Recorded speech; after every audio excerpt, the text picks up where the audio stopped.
I guess start with now you had a chance to look back at the game. What was good and what was bad from the last game? Our effort was very good. It wasn't a lack of effort by any means. There were a lot of situations where we were late to things only because our decision making wasn't what it was supposed to be. I can accept some of that based on the fact that we had some new guys in the field, and then it's not an excuse. It's reality. They got to still get some of the concepts and the nuances of what we like to do in certain situations, and I think it made us late to a lot of things early in the game, which probably we lacked a little confidence at that moment as well. But I think what happened was the game went on. We actually started to get better and better and better and better as the game went on. That part was positive. And I also like the fact that the guys that we entered into the game actually brought a real spark to the game, which is what you want to have happen when you bring subs on. And that part was good as well.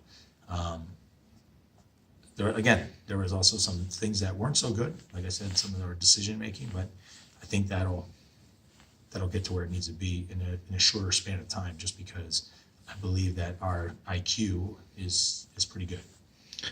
Overall, how'd the new guys do? Yeah, I think they did okay.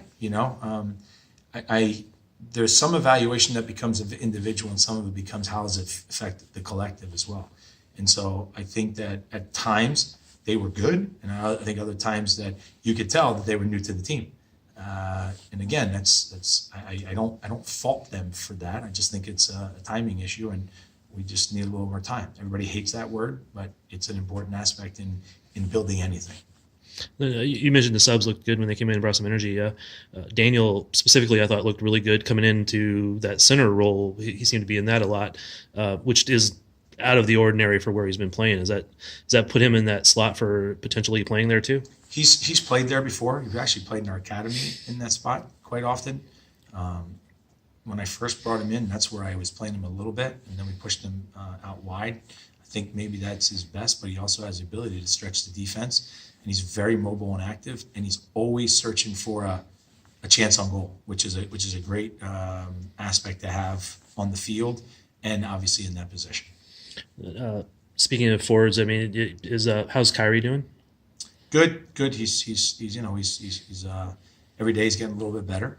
I can't talk about whether or not he's going to be available for this weekend or not because I just don't know. But he's getting better all the time, and he's getting a little bit more of training each day. With how good those guys that came in the second half does it make it even more difficult? I mean, I know it's always difficult to decide who's playing, but is it giving you a little challenge? I